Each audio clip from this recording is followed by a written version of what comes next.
Mr. Speaker. Mr. Speaker. Thank you very much, Mr. President. Mr. Speaker. You're shooting. Thanks, Mr. Speaker. Thank God. What's wrong with that guy anyway? He was a transsexual. What? A transsexual. About to make the final step, but his male side couldn't let him do it. Male side? There was Dr. Elliot, and there was Bobby. Bobby came to me to get psychiatric approval for a sex reassignment operation. I thought he was unstable, and Elliot confirmed my diagnosis. Elliot blocked it. So Bobby got even. By killing Mrs. Miller. Yes, she aroused Elliot, just as you did, Miss Blake. You mean when Elliot got turned on, Bobby took over? Yes.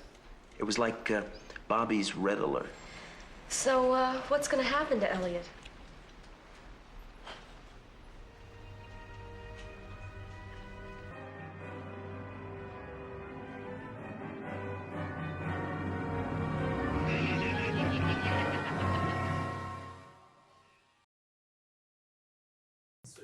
Canada's gonna kill it. So right here.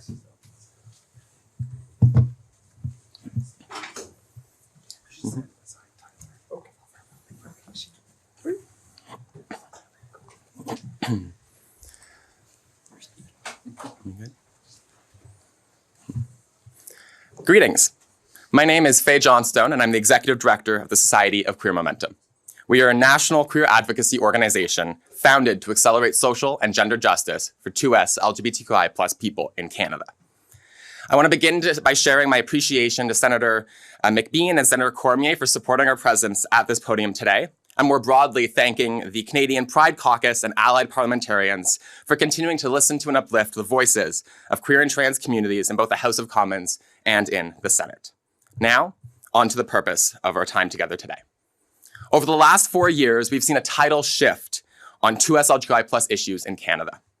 After 2 decades of progress towards freedom, rights, and equality for our communities, we have entered a period of backlash.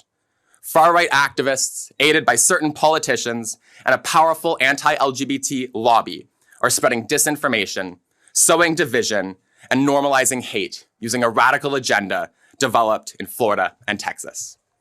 Statistics Canada paints a concerning picture, with hate-motivated violence towards our communities continuing to rise. The Canadian Security Intelligence Service has warned the emergent anti-gender movement poses a threat of extreme violence in Canada. We cannot and we must not underestimate the threat that these hate movements present to the rights, the freedom, and indeed the safety of LGBTQ+ Canadians. Already, our community members, inclusive of parents and allies, risk being targeted for speaking up and living as our true selves, and for fighting back against hate. 3 provincial governments in this country, Alberta, Saskatchewan, and New Brunswick, are regressing on our issues. They're turning their backs on 2SLGBTQIA+ constituents and overriding our charter-protected rights and freedoms, limiting our access to healthcare that we need. The leader of Canada's Conservative Party, who is well-positioned to become the next Prime Minister, has echoed homophobic and transphobic dog whistles and some of these that would restrict the freedom, the rights, and the inclusion of LGBTQ Canadians, such as myself. Instead of dealing with the big issues facing Canadians, like the housing crisis, the cost of living, the state of our healthcare and education systems, these far-right groups are pushing an insidious agenda. They're trying to bring a culture war to Canada that Canadians neither want nor need. Underneath their misleading slogans is an attempt to turn Canadians against ourselves and change who we are as a people. They want us to turn against the things that make Canada special, our respect for diversity and our shared belief in universal human rights. While they may target transgender people, we are not deceived. Their true agenda is to advance policies that at their core are about controlling our bodies, restricting our freedoms, and re-entrenching discrimination, all while removing the checks and balances on state power that keep minority groups safe from governments restricting those rights and freedoms. They want to create a Canada that serves their best interests and that keeps people like them in power at the expense of the rest of us. But here's the thing. We as Canadians who believe in human rights, who respect diversity, and dream of a more free and equal Canada, we will not let them get away with it.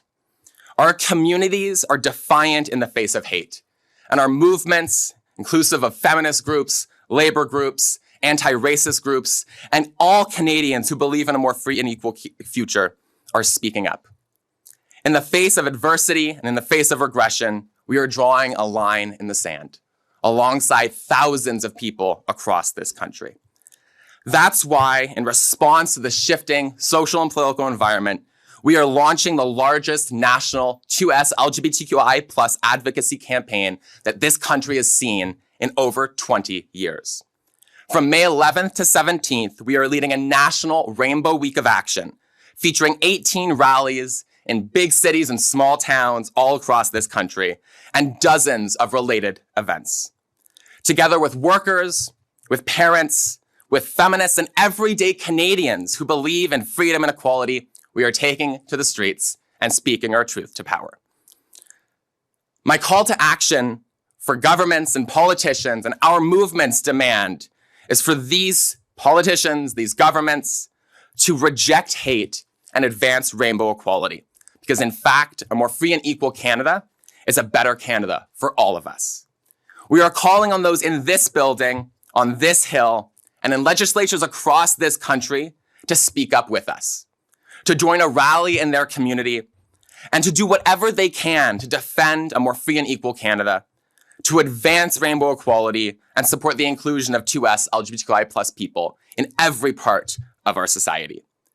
Equally, we are asking Canadians to speak up with us, to urge their member of parliament to reject hate and commit to rainbow equality. If you want to add your voice to our call to action, you can visit www.rainbowequality.ca. Send a letter to your MP and RSVP for a rally in your community. Together, we will reject this culture war before it can even begin. We will reject hatred and division, and we will get Canada back on track in our journey towards a more inclusive, a more free and equal future for queer people, for women, for racialized Canadians, for workers, indeed, for everyone. So I invite you to join us as we lift up our voices and take to the streets for a better tomorrow.